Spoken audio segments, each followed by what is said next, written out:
Hey there, Morbid Maniacs! It's time for another spooky video. And for tonight's spooky video, I'm going to be talking about a very haunted house which is located in Kansas, and this house is known as the Sallie House. Now, I'm pretty sure a lot of my subscribers and viewers who are watching this video have already heard of the Sallie House, but I like to make my own videos on these things and kind of document different paranormal locations or haunted places. And also, before I get started with this video, I just wanted to say that I am attempting to film on my camera again, because a lot of people have told me that whenever I film on my phone, you can't really hear me that well. The audio is really crappy, so I'm gonna attempt to film on my camera today. So let's go ahead and get started. The Sallie House is located in Atchison, Kansas, and it's an old white framed house. The home was said to belong to a local doctor in the 1800s by the name of Charles Finney.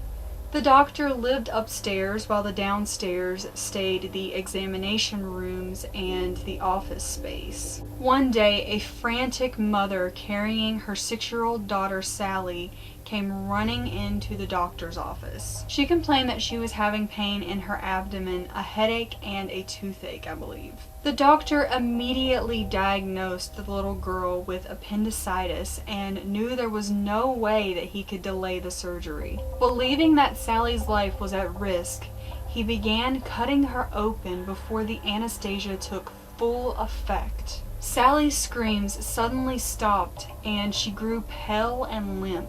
She passed away on the operating table. Her last memories were of a man who she probably believed was torturing her. Her spirit is said to since then linger within the home, and ever since then she's had a hatred for men. The paranormal events started taking place within the year of 1993 when a young couple by the names of Tony and Deborah Pickman, who were newly married and expecting their first child, were looking for a place to live. In search of a new home, they moved into the Sallie House, which seemed to be a perfect fit for them on December 31st, 1992.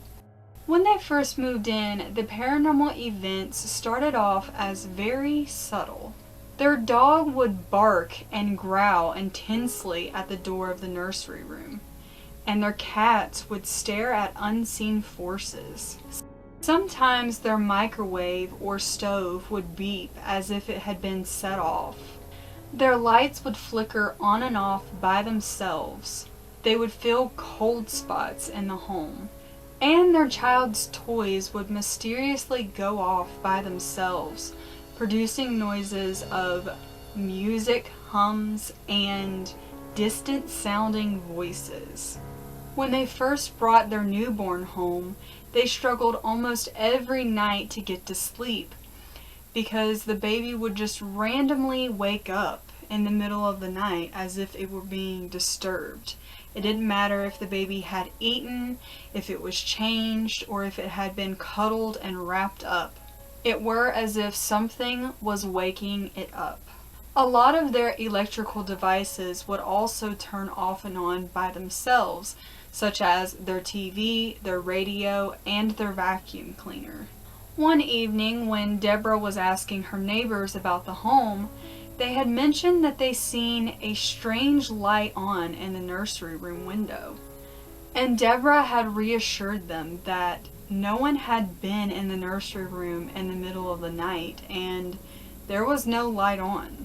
The couple was beginning to find mold on things that there never was mold on before, such as Tupperware containers, their dog's food which had been poured out of the bowl that morning, pots and pans, and magnets which were on their refrigerator. On one occasion, the stuffed animals which were in the nursery room were mysteriously placed in a perfect circle in the middle of the floor. Tony's sister-in-law had stopped by dropping off a high chair earlier that evening, and when they asked if it was her trying to play a prank on them, she reassured them that it wasn't, but that she felt a very uneasy feeling within the nursery room. After moving the stuffed toys back, they would return to see them laying in the center of the floor again. The couple had also witnessed a very large teddy bear getting up on its own, walking into the hallway, and closing the door. The couple had taken several photos within the home and captured very many strange anomalies.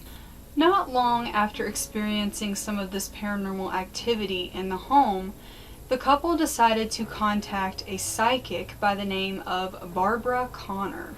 Before the psychic had arrived at the home, a candle in their bathroom mysteriously lit by itself, and Deborah had claimed that she never lit any of the candles in her home because she felt that it was dangerous having cats around. The psychic informed them that the spirit which was residing in the home was the spirit of a 7-year-old little girl by the name of Sallie.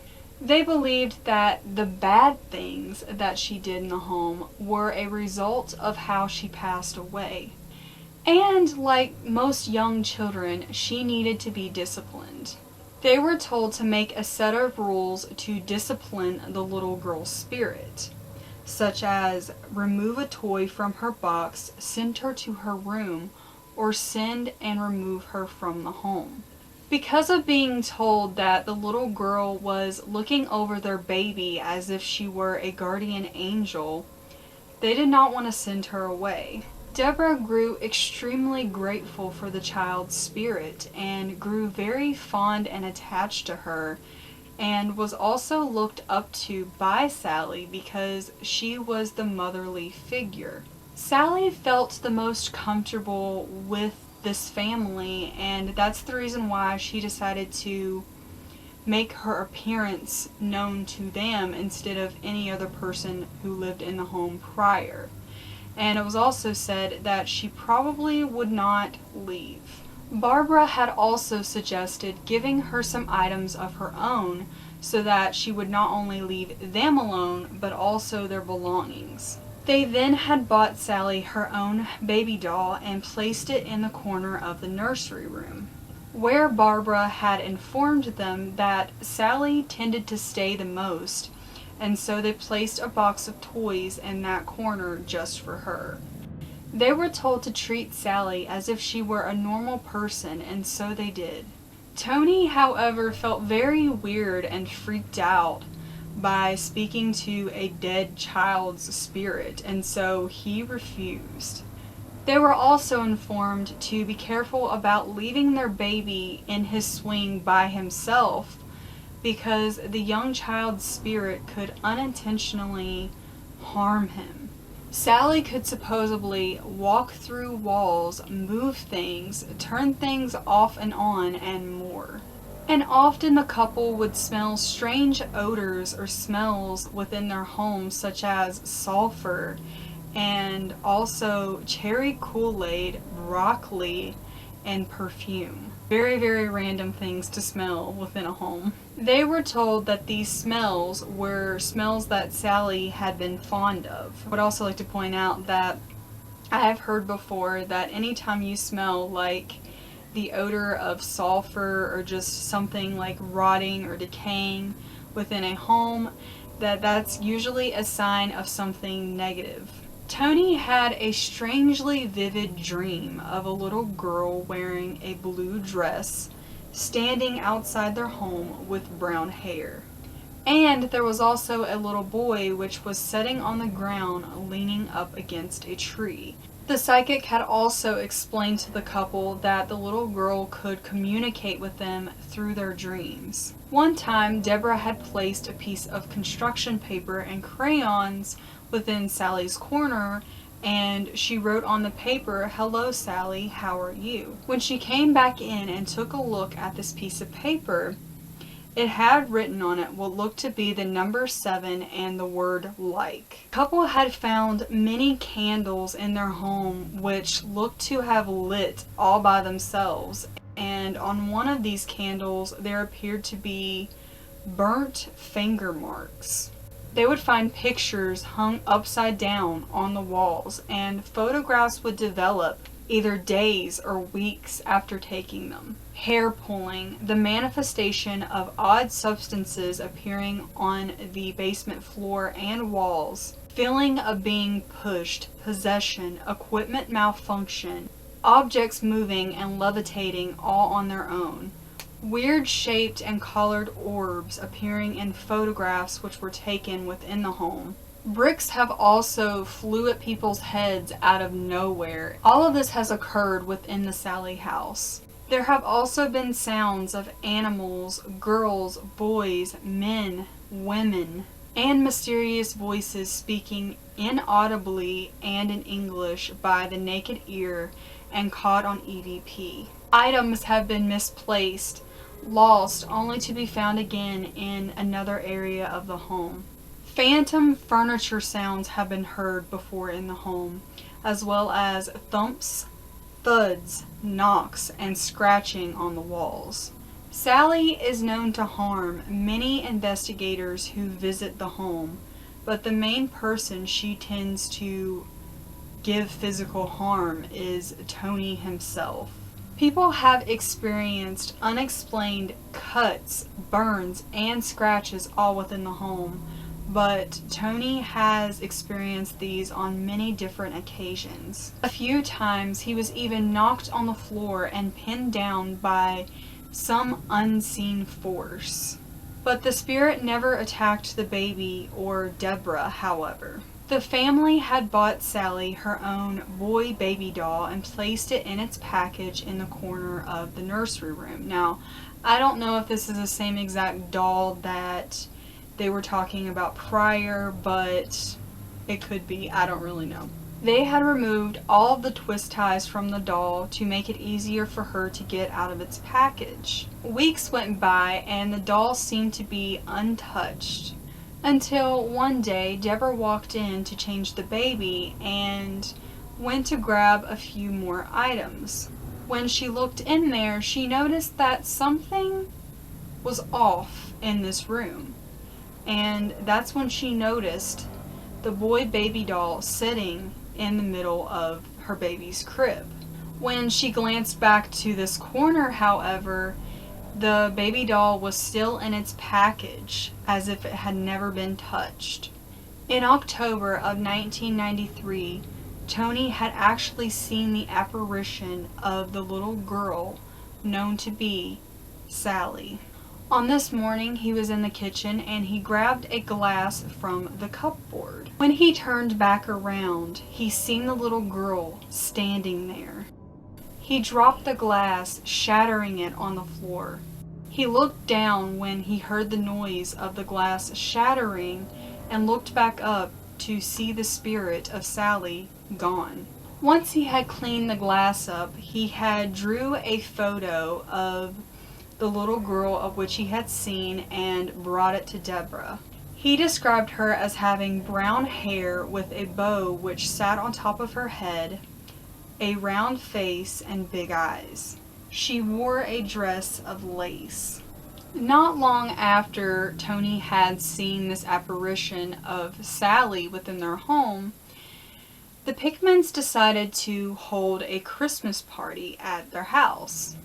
Everything seemed to be going as planned until all of a sudden one of Tony's brothers noticed these flames shooting up from the top of a small doll's head. The Pickmans were very upset and distraught by this. They figured that this was Sally's way of getting their attention, and they felt bad for her but were also really freaked out by what they had just experienced. They explained to the little girl that she could have set the entire house on fire, killing not only them but their baby as well, and leaving them and her with no place to live. So they instructed her to instead light the oil lamps which were on their end tables up whenever she wanted their attention. Now, why they would ask her to do that, because to me, either way, it's still dangerous, is beyond me, but I guess they figured it would be better than actually setting the entire place on fire. The next morning, when Santa had arrived, they had discovered that one of these oil lamps had lit on its own and black smoke was protruding from it.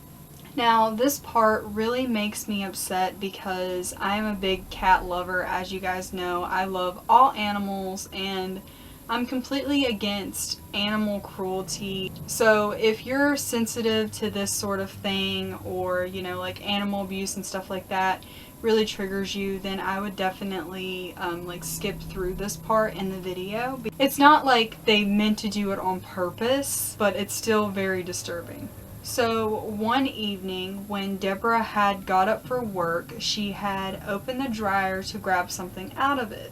Being in a rush, she left the door to the dryer open and there were a basket of clothes sitting in front of it. Tony woke up not long after Deborah had left for work and seen the basket of clothes and decided to fold them. The clothes were all still damp, so Tony decided to throw them back into the dryer. A few moments later, Tony was in the living room vacuuming the floor, and like many of their electrical devices, the vacuum had turned on by itself. In the background, Tony could hear an awful lot of thumping in their dryer. He figured it may have been a pair of tennis shoes which Deborah had placed in there the morning before she went to work. He turned the vacuum on again, and then it went right back off as the process continued. Thinking it was Sallie, he yelled out, "Sallie, knock it off and leave the vacuum alone." The vacuum did not turn off anymore that afternoon. When Deborah had returned home from work that evening, she went to go fold the clothes and grab them out of the dryer. When she noticed on some of these clothes there were brown spots on them. And it came to her realization that these brown spots which were on her clothes were dried blood spots, and that one of her cats had somehow managed to make its way into the dryer before Tony turned it on. And this is why you should always check your dryer if you have pets before turning it on, to make sure that there is no animal in it. Ever since I can remember, ever since I've had cats, which has pretty much been my entire life, I have always checked the dryer on the inside before turning it on, even though my cats, I feel like, know better and know not to get in there. Like, clearly accidents do happen, but I just feel like, how could you not know? You know what I'm saying? Deborah slowly stepped away as she screamed at what she had just found. And they believed that Sallie knew the cat was in the dryer and that she was trying to warn Tony through the vacuum cleaner. I, however, am not so convinced that she was trying to warn him. In some ways, just in my personal opinion, I've always heard that children's spirits could also be like a negative spirit, which is taking on the form of a child to manipulate you into trusting them so that they can, you know, like wreak havoc on you and your home. And I personally kind of believe, because of some of the bad things that were taking place within this home, that Sallie was not really the spirit of a little girl, that she was actually the spirit of something negative. And I kind of believe that this negative energy is what led the cat into the dryer, which is really sad. And I would be so freaking pissed if I ever found out that there was like a spirit or something did anything like that to harm my animals. Like, events that are witnessed by today's visitors of the Sallie House include video and investigative equipment stop working and malfunctioning, and batteries which were fully charged completely draining all of a sudden. Visitors have also experienced moving objects and unknown scratches and bruising on their bodies before and after visits. They also experienced physical touches and cold spots within the home. Trained guide dogs, which were allowed into the home, have also barked and growled at the nursery room and would not go in there.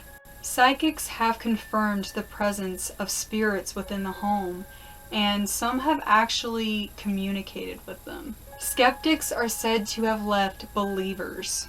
Visits by paranormal investigators have provided audio, video, and photographic evidence of paranormal activity within the Sallie House. The house has been on many different television networks such as A&E, the Travel Channel, the Discovery Channel, and the Sci-Fi Channel, and I believe that's where I first found out about the Sallie House. I think I watched like an episode of Ghost Adventures or something. Some believe that the home is evil, and others believe that the spirits within the home are reaching out for help, while others believe that Tony is doing it all by himself and that this is all just a big hoax. It is also believed that many other spirits have attached themselves to the home over the years. Today, Tony and Deborah are living outside of the home, but they still feel the negative effects that the house brought them.